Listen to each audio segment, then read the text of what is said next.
Welcome to Advancing Alternatives, the podcast diving into the world of greenhouses, farming, and livestock operations.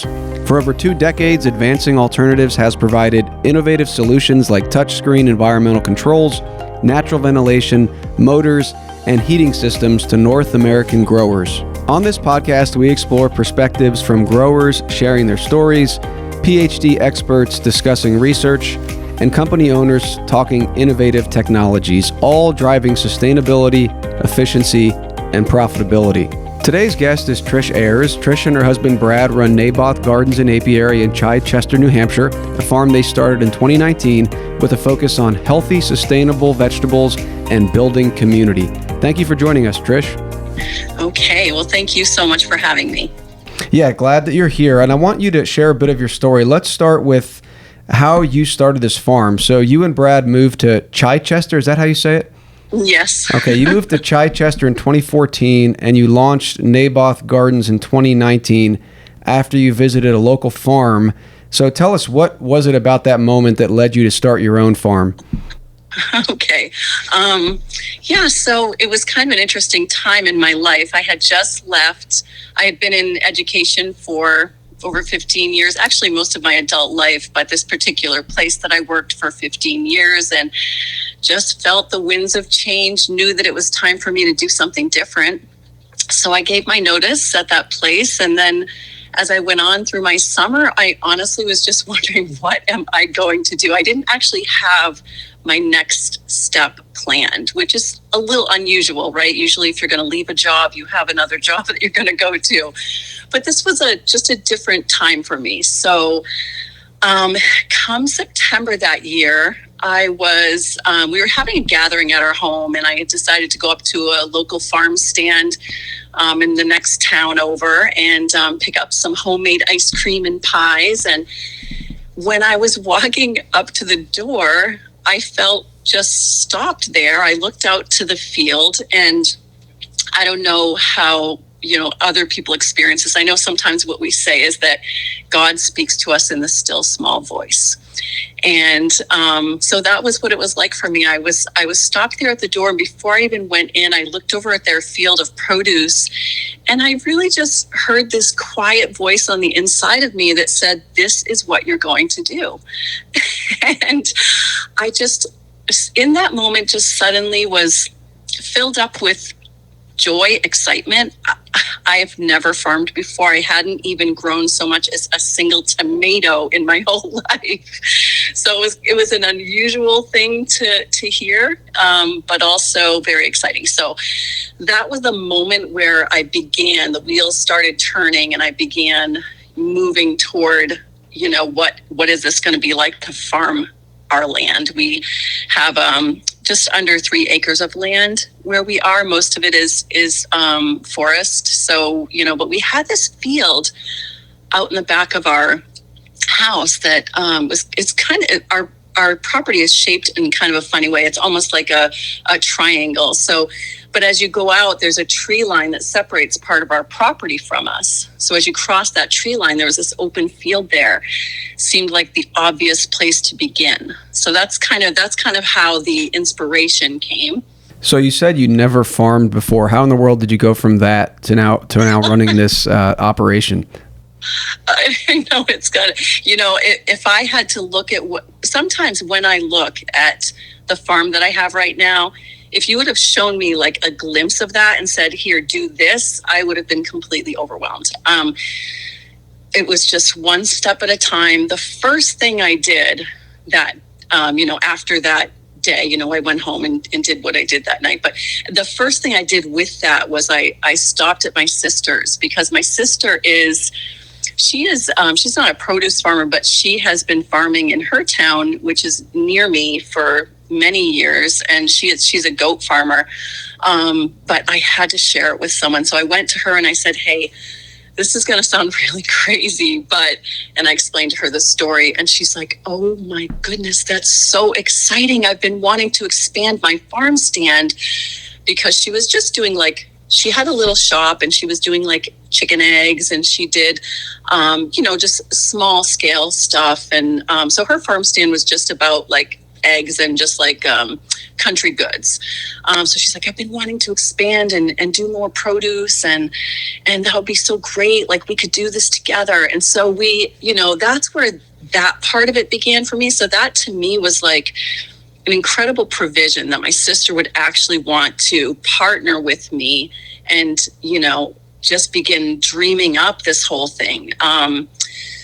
She is the one who had some, community connections that I didn't have. So in other words, she said, I know a farmer that has a tractor and he could probably come and plow your field. I was like, really? Wow. And so we just began this, talking about it. I told her that one of the things that was in my heart right away was, community was already there for me. We had lived in another town, raised our kids in another town. We moved to Chichester. I was really wanting to connect with my community and do something in my community. So when this came, I thought, this is perfect. I could do CSAs. I had heard about what CSAs were, which is community supported agriculture, which I'm sure we'll get into a little bit more. But I said, that's kind of the little thing that's in there right now, is to do CSAs for the community. And she's like, I love that idea. So we just began from there. Yeah. Can you actually, for our listeners who may not be familiar with a CSA, can you share what that is? And then while you're doing that, talk about your actual farm. What do you grow there? What are you guys producing? And then how does that serve your community? Okay. So a community supported agriculture is when what people do is essentially what they do is they're buying shares on your farm. So what happens for us is that, and we just had to figure all this stuff out. We kind of started at one place, went back, kind of looked at what other people do, and we figured out how it would work for us.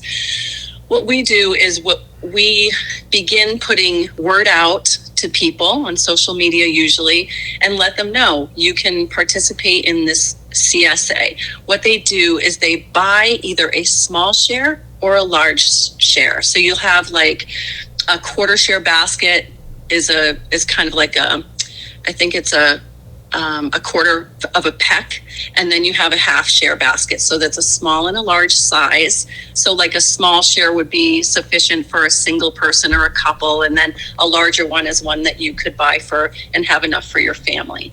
So that was the idea, is to offer two sizes. Once they purchase that, they purchase it in advance. So in the springtime, they completely pay for their CSA. So for example, 12 weeks of harvest, in the summertime, they would pay for it in the springtime.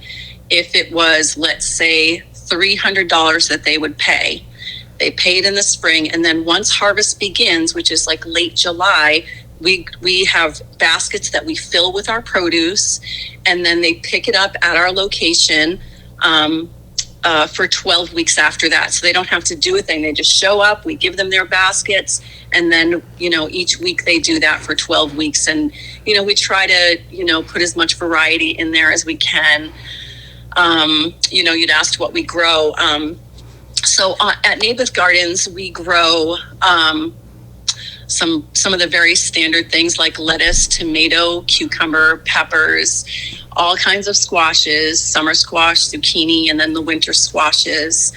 We grow eggplant, we grow Swiss chard, kale. I'm going through the farm right now in my mind.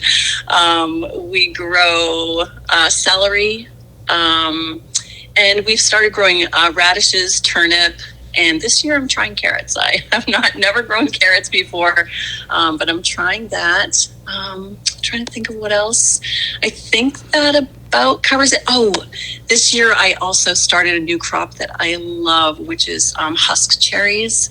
I will highly recommend that you try a husk cherry. They are these low-growing plants. I grew them in the high tunnel this year, and when they grow in these little husks. And when they're ripe, the husks fall to the ground, which is why they're also called ground cherries. Pop open this little husk, and you've got this little golden berry, and it is sweet and delicious. And I am definitely going to be adding this to my regular planting each year. So I'm excited about that. I want to talk a little bit now about your farm's name, Naboth. And yes, for some of our listeners who might not know, that actually comes from a biblical story. So I'd like you to share kind of why you chose that name, and then also your vision for that and how it ties into your vision for serving the community and what you're doing on the farm. Oh, thank you.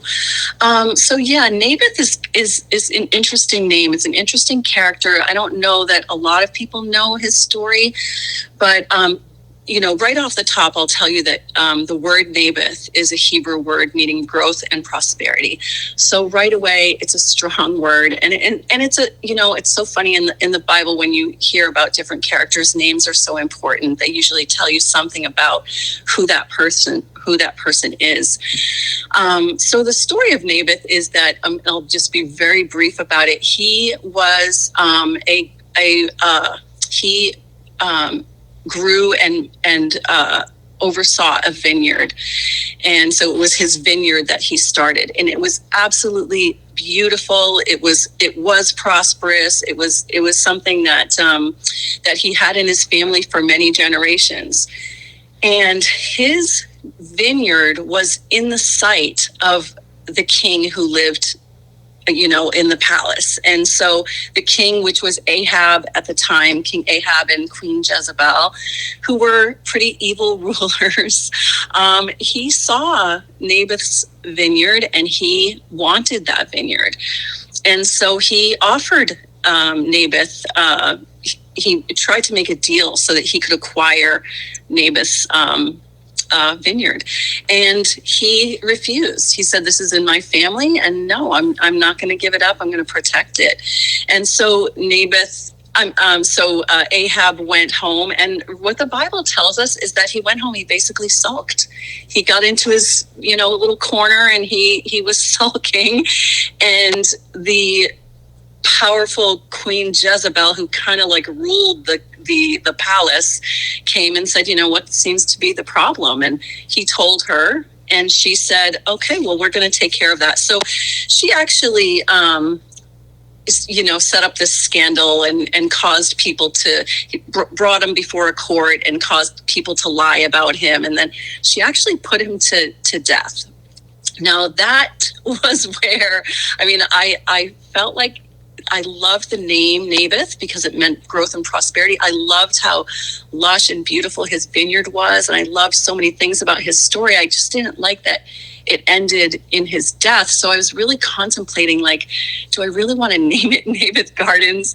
So anyway, that year in 2019, I took a trip to Israel. It was just on my calendar. It was already planned. And when I went there, our tour guide, who was amazing, we were going from one town to the next, and he said, if you look on your left-hand side, and honestly, I have never heard anybody speak about Naboth. I just don't remember it in any sermon I've ever heard, but it was so interesting as we were driving along. He said, if you look to your left, you can see these are the vineyards of Naboth.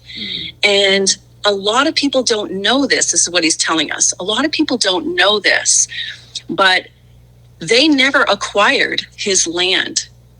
Even though he died protecting his land, and they never acquired it from him. It's in his family to this day. And that was when I made the decision. I was like, okay, I'm going with it, because he laid down his life to protect what belonged to him. And it mattered. It mattered that he had this vineyard in his family for generations. And I just felt like that it was such a noble thing that he did. And these things are important. We have these, we're farming our land, and, he wasn't a sellout. He kept it in his family. So that's the story of Naboth and how that came to be, and how I decided to name my garden after that biblical character. Yeah, that is a fascinating story, and very interesting to hear your connection to it and why you chose the name.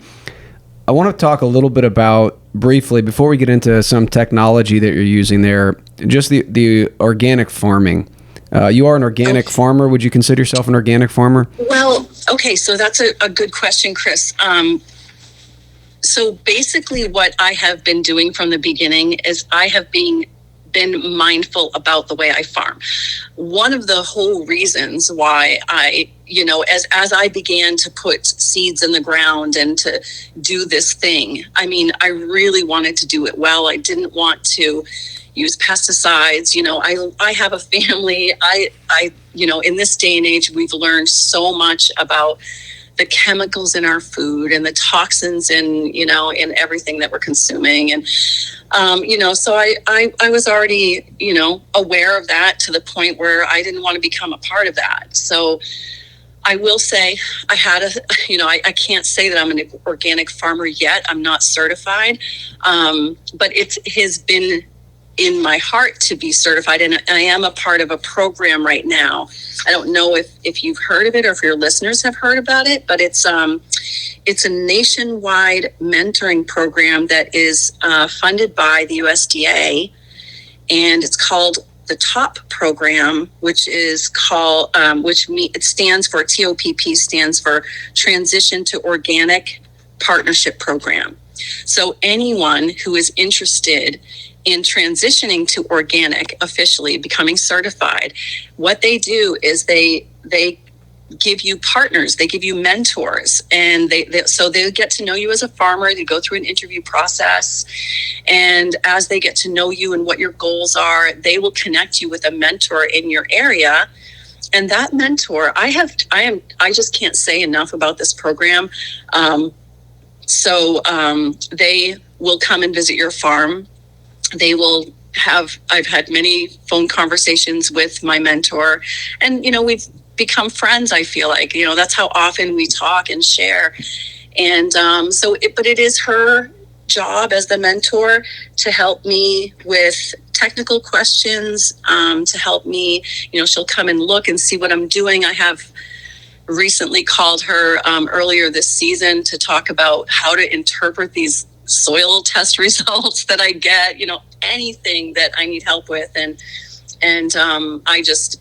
like I said, I can't say enough, but my goal will be to be officially certified. Probably it's a 3-year process. So I would say in 2 years from now, I'll be certified. But my farming practices, I'm learning a lot about what it entails. I mean, it's more than just that conscientious farming practice. It has to do with record keeping and where does your produce go and how can you track it if there's a problem with your produce, and just making sure that that the whole process is done conscientiously and according to high standards. So the answer is I'm not certified yet, but I am on my way. Sure. And when I go to the store, I like to buy organic, but I also realize there's kind of a debate or controversy about whether or not having that label is the most important thing. So for our listeners that, and I myself am kind of ignorant of it, can you share, Trish, from your perspective of what you're growing, what it would mean in terms of how you produce the product that would make it organic, or maybe even wouldn't, but are things that you think are important in how you produce your product? Yeah, well, I think that's a great question. And it's one I have often wondered, like, what are they saying? When I mean, before this all became part of my life, I would go to the store and wonder, like, how different is it? And what are they doing? And what are the, checks and balances that they use with farms to make sure that what I'm getting is different than what I was getting? And what's remarkable to me is that, organic farming should be standard. It should just be what we get. We should get food that does not have chemicals used in fertilizers and pesticides and herbicides used that adds toxins to our food. Why should we have that anywhere? But this is part of the process, right? We are starting to turn this ship around. That's what I believe. I think that the more people like myself, any, large and small farmers, that that we can recognize that the right thing to do is to move toward organic farming. That's just my opinion, based on what I just said, and that it's possible. We can do it. We can do better for people. So for me, it's what I've learned is that soil health is really important with farming, like the way that the compost is handled. And I would love to learn more about composting. I don't compost my own soil right now. I do have what I call compost piles, but I'm not officially doing it according to, like, they have very strict standards about how soil, like when manure is taken from animals, how is it layered with other organic materials? How is it broken down? The temperatures have to be right so it's broken down properly. Those are things that I think are, like I said, one of the checks and balances on there, when they come and certify or when they check in with farms that they're doing these things.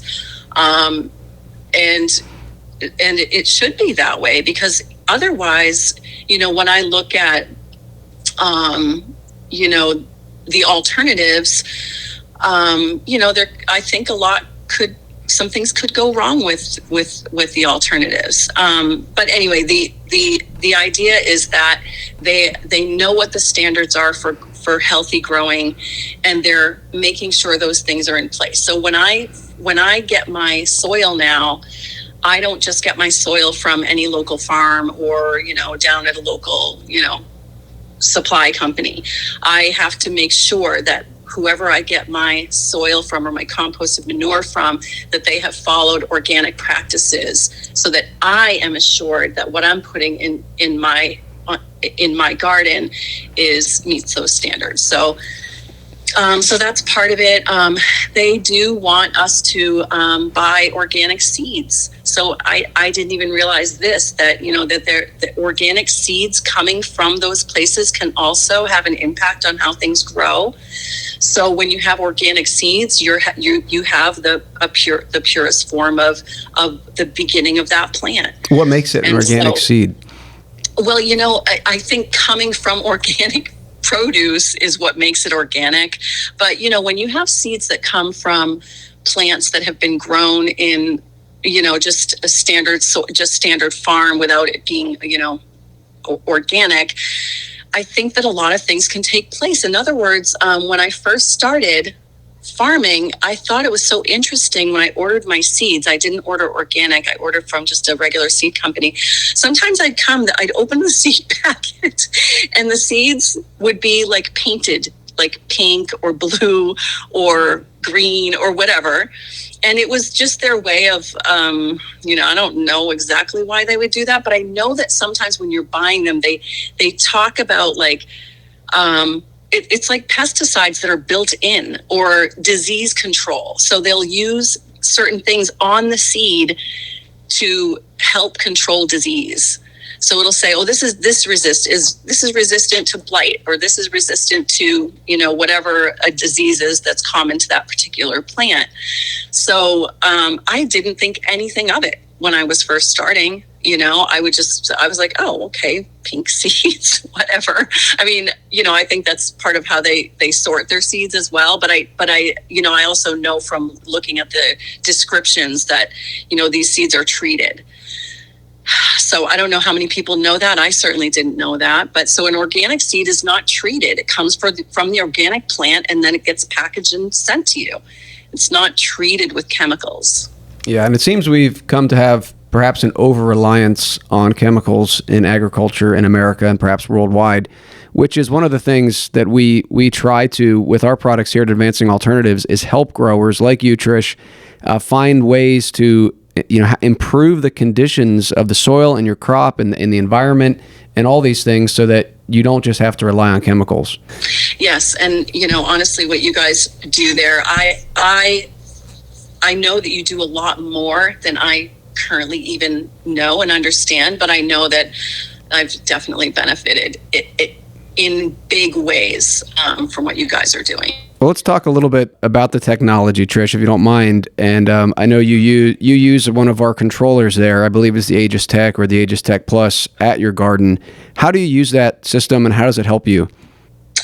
So basically, when I first was introduced to the high tunnel, I didn't even honestly know what a high tunnel was. Somebody, that's a story in itself, just how the high tunnel came to be on our property. But that aside, once I knew that we were going to be getting a high tunnel, I started wondering, like, how do I manage a high tunnel? What are the benefits? So I ended up being introduced to another farmer, which is always the story, Chris. It's like there's so much the farming community is amazing. I, knowing nothing coming into this whole thing, have learned so much from other farmers who are always there, just like, hey, anytime you need anything, please give me a call. Come see my farm. Come, whatever. So it's just been great. Keith Broder. He has, I don't know if you know him, but he's from Bascom Road Blueberry Farm in Newport, New Hampshire. And he is one who has helped me so much just by being available. And he invited me to his farm because he went through the same grant program as I did for getting the high tunnel. And so when I was there looking at his high tunnels just to see how they're constructed and how he uses them, he just stopped at one point and he looked at me and said, listen, Trish, if you're getting one of these high tunnels, you have to get automation. Don't miss that. Like, write it down and don't miss this. When you get home, call this person and you need to get automation for these high tunnels. It's super helpful. And so we put that on our list, and then I thankfully was able to get connected with an installer through Smart Farm Innovations, Robert Arnold, and he was excellent. He made time for me. He was the one who told me about it and helped install it. But to get to your question, the way that we use it is, so we have the roll-up sides, of course, with a high tunnel. They have sides that go up and down, and I haven't known anything else. I've never been a farmer that had to go out and hand roll the sides up according to the weather. So I'm a little spoiled in that way. I absolutely love it, but I've had to talk to other farmers to really understand, to really have the gratitude that I have for the system. The farmer who, I didn't mention this before, but for our CSAs, we partner with another local farm, Autumn View Farm, and they contribute things that I don't grow. Like I was saying to you, I don't grow carrots. So their farm contributes carrots and root vegetables like beets and potatoes and things like that. So he is one who has high tunnels. He has 20 acres. He's an 8th generation farmer. And he is also awesome and always a resource.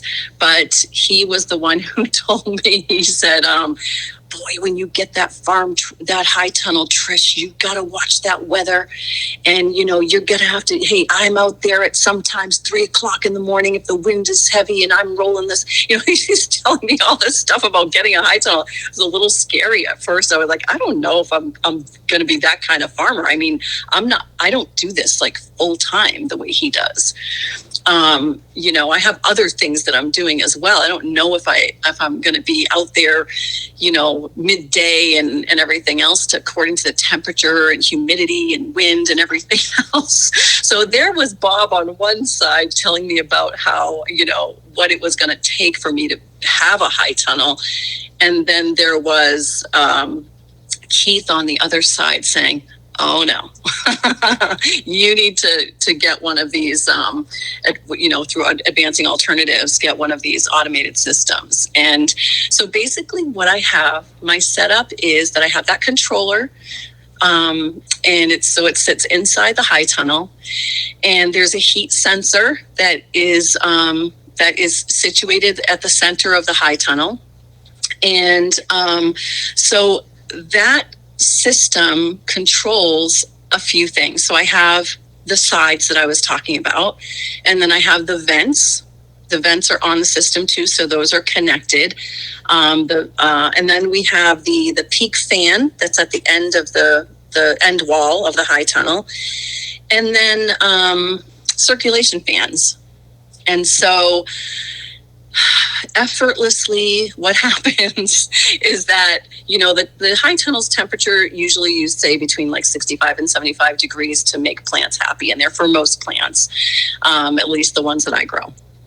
And so it gets programmed, and people like yourself, Chris, or people like the person who installed for me helped me to put the settings in there. I mean, again, making it very easy for me because, what do I know?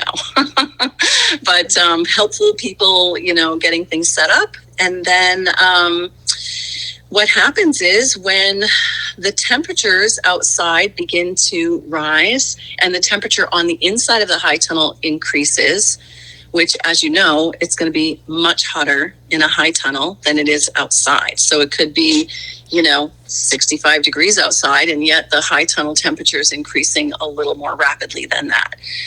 The sensors tell the sides when to go up, and they go up in small increments, allow for adjustment for the air to adjust, and then they might go up again and again, and maybe if it cools, they drop down. It all happens without me even thinking about it. And same thing with the fans. So the louvers will open, the louvers on the front end of the high tunnel, they'll open automatically. The circulation fans will go on, which is amazing. Adding the circulation fans was such an important part of this to keep that air moving in there. And those are connected to the system. So, and then the exhaust fan at the end, all of it is connected so that, I'm, I'm at my house and I can see the high tunnel from where I am, and I can see it doing its thing. So it's amazing, really. That is great to hear. Great to hear that the product is working exactly what we designed it for. And we're constantly improving this because we want growers like you, and even more large scale. Once you get to 5, 10, 20 acres, I mean, we've talked to people who have had to send out workers to close everything up, now open it back up again. And the automated system, eliminates the need for all of that. So that's great to hear. Hopefully that helps our listeners understand one of the things we're offering here at Advancing Alternatives. Now, as we bring this to a close, Trish, I did actually want to ask, the name is Naboth Gardens and Apiary. So you're also talk a little bit about the bees and the work you're doing there with that. Oh, it's so funny. So yes, we call it Naboth Gardens and Apiary because, as I started doing this farming thing in 2019, but my husband was doing the beekeeping. So he had started it a few years before that. He's always had this interest, and he had done the research, and he had started raising bees and keeping beehives. But we had a little trouble with bees. I would say, I think they need a little bit more attention than what he was able to give. He did great with certain things, getting them to a certain place, but we had trouble getting them through the winter. And then there were other things that happened that, there are certain little invaders that can come into a hive, and you just really have to know what you're doing. And he just found at one point that he didn't really have time to manage them the way that they needed to be managed. So what we did was we knew of a really great local beekeeper, and we just said, listen, we have this garden. We love the addition of the bees in the garden. They love being on the farm. Would you want to manage some hives here? So that's what we did. So Jeff McCormick from McCormick Farms, he is in Gilmanton, New Hampshire, just a couple towns away. And he has now, so we had like 2 hives. He has 14 hives out there. So there are bees out there, and they are alive and well, and they are doing amazing. But we don't manage them. He manages them. So that's the bee story. Okay, excellent. Now we're just about out of time. So final question for you. I know you mentioned you're working on the organic certification. You're trying some new crops. Anything else in the future for Naboth Gardens? Any exciting plans you have to expand your operation, or different challenges you're going to try to address? When we first started, our first year, we had, we didn't know what was going to happen. We just threw it out there. Hey, we're going to do CSAs. And we were just hoping that we could pull it off and be successful. And it worked out really great. So we had 23. The next year we had almost 50. And now we're capping it at 60 for CSAs.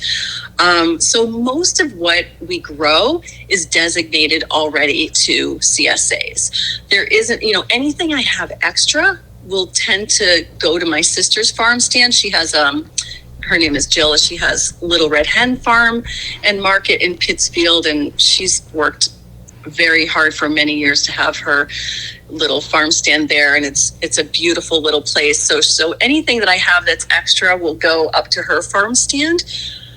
But I will say, since you asked, I do have it in my heart to get into some local restaurants, just for the sake of, I know that restaurants really, want to be able to say, these are locally grown tomatoes, locally grown cucumbers, peppers, whatever. And so I really would like to get on board with some restaurants now that I've, figured out some basic things about growing and feel like I can be pretty consistent about produce. And I also did get just this week a confirmation from a natural food store in Concord that they are going to be buying my kale and my Swiss chard, which is very exciting. So I have now, it's Granite State Naturals is going to be buying my kale and Swiss chard. So very exciting for me, because I love growing kale and Swiss chard. I don't know how to explain it, except that they always do so well, no matter where I plant them, and I love harvesting them. I don't know. It's just one of those things. So I'm excited to have a buyer for the excess, the abundant kale and Swiss chard that I grow as well. So that's kind of it for me. Yeah, that is exciting to hear, and it's great to hear your story, Trish. And I would encourage our listeners, if there's anybody that lives in the Chichester, New Hampshire area and would like to learn more, they can go to your website, nabothgardens.com. Very helpful, Trish. Thank you for sharing your story, and thank you for talking a little bit about how you use our products. And I think your story should be an inspiration to people to get out there, and even if they've never farmed before, start small. I will say with the bees, I tried it once and it was a complete failure, but maybe I should try again.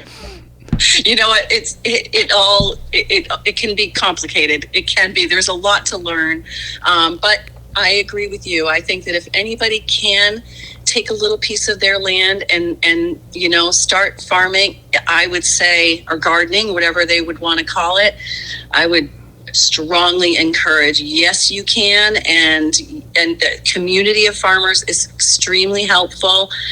And like I said, I do want to say once again, your system is really what makes farming enjoyable for me. So I just want to thank you as well, and all your people over there at Advancing Alternatives, because what you're doing is amazing and super helpful, really, just to help us live our lives outside of having to be so married to every moment of the high tunnel. So I mean, that's it for me, and I really appreciate you all over there. Well, that's wonderful to hear, Trish. Great to hear our products are helping you and what you do there. So thanks for joining me. Thanks for listening, everyone. If you want to learn more about Trish and her operation there, again, go to nabothgardens.com. If you want to learn more about the solutions we offer here at Advancing Alternatives, go to advancingalternatives.com and subscribe to this podcast for more stories just like this from growers. We also talk to experts and innovators driving agriculture forward. So we look forward to having you tune in to the next episode. And until next time, innovate, grow, and advance. So long.